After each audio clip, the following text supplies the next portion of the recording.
আসসালামু আলাইকুম প্রিয় দর্শক, আশা করি আপনারা সবাই ভালো আছেন আল্লাহর রহমতে। এইমাত্র পাওয়া আবহাওয়া দপ্তর থেকে আজকে সবচেয়ে গুরুত্বপূর্ণ খবর, বইছে মৃদু তাপপ্রবাহ। বর্ষার বৃষ্টিতে ভাসবে উত্তর থেকে দক্ষিণাঞ্চল। 28 তারিখ থেকে জুলাই মাসের প্রথম সপ্তাহ পর্যন্ত ভারী থেকে অতি ভারী বৃষ্টির পূর্বাভাস। এছাড়া আগামী 24 ঘন্টায় দুই বাংলার কিছু কিছু জায়গায় বিক্ষিপ্ত বজ্রসহ ঝড় বৃষ্টির সম্ভাবনা, এমনটা জানাচ্ছেন আবহাওয়া দপ্তর। আজ ও আগামীকাল কোন কোন জেলার আবহাওয়া কেমন থাকতে পারে জানিয়ে দেব, সম্পূর্ণ বিস্তারিত ভিডিওতে সঙ্গে থাকুন। আর সবার আগে সবার প্রথম সঠিক আবহাওয়ার খবর জানতে আমাদের চ্যানেলটিকে সাবস্ক্রাইব করে রাখুন। এবার জেনে নিন এক নজরে। আবহাওয়ার পূর্বাভাসে বলা হয়েছে, বর্তমানে দেশের উপর বৃষ্টিপাত অনেকটাই কমে গেছে, যার ফলে বেড়েছে তাপমাত্রা এবং কিছু কিছু অঞ্চলের উপর দিয়ে বইছে মৃদু তাপপ্রবাহ। তবে আগামী 28 তারিখ থেকে টানা এক সপ্তাহ দেশের বিভিন্ন অঞ্চলে দফায় দফায় বর্ষাকালীন মাঝারি থেকে ভারী বৃষ্টিপাত হতে পারে বলে জানিয়েছেন বাংলাদেশের আবহাওয়া দপ্তর। এছাড়া গত 24 ঘন্টায় দেশের সর্বোচ্চ বৃষ্টিপাত রেকর্ড করা হয়েছে সিলেটে 57 মিলিমিটার, আর সর্বোচ্চ তাপমাত্রা ছিল রাজশাহীতে 38.7 ডিগ্রি সেলসিয়াস।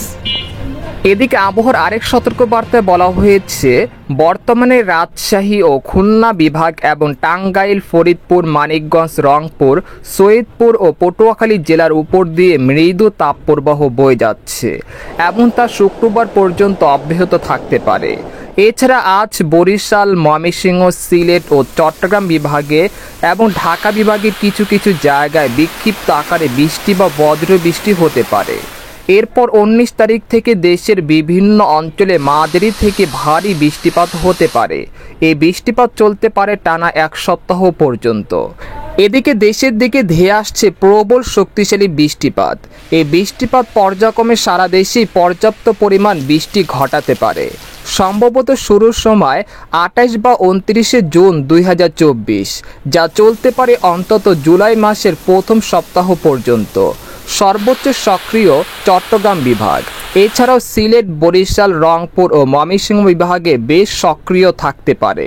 সেই সাথে ঢাকা ও খুলনা বিভাগেও ভালো সক্রিয় থাকতে পারে, তবে রাজশাহী বিভাগে তুলনামূলক কম সক্রিয় থাকতে পারে, যদিও সেখানে ভালো পরিমাণ বৃষ্টির আশা করা যায় ইনশাল্লাহ।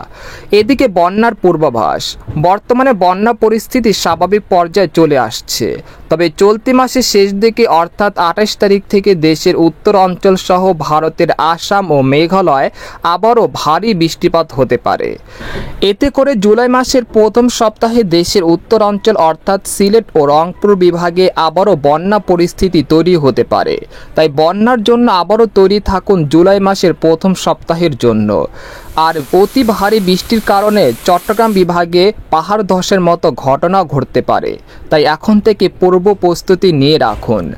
এদিকে বাংলাদেশের আবহাওয়াবিদ মোহাম্মদ হাফিজুর রহমান জানান, আজ সকাল 9টা থেকে পরবর্তী 24 ঘন্টায় রংপুর, ময়মনসিংহ, সিলেট ও চট্টগ্রাম বিভাগের অনেক জায়গায়, রাজশাহী, ঢাকা ও বরিশাল বিভাগের কিছু কিছু জায়গায় এবং খুলনা বিভাগের একটি জায়গায় অস্থায়ীভাবে দমকা হাওয়া সহ হালকা থেকে মাঝারি ধরনের বৃষ্টি বা বজ্রসহ বৃষ্টি হতে পারে এবং রংপুর, ময়মনসিংহ, চট্টগ্রাম ও সিলেট বিভাগের কোথাও কোথাও মাঝারি ধরনের ভারী থেকে অতি ভারী বর্ষণ হতে পারে। এই সময় সারা দেশে দিন ও রাতের তাপমাত্রা প্রায় অপরিবর্তিত থাকতে পারে। অতিরিক্ত আর্দ্রতার কারণে অস্বস্তি ভাব অব্যাহত থাকতে পারে। তো এই ছিল খবর। এরকম লেটেস্টিং আবহাওয়ার খবর জানতে আমাদের সাথেই থাকুন।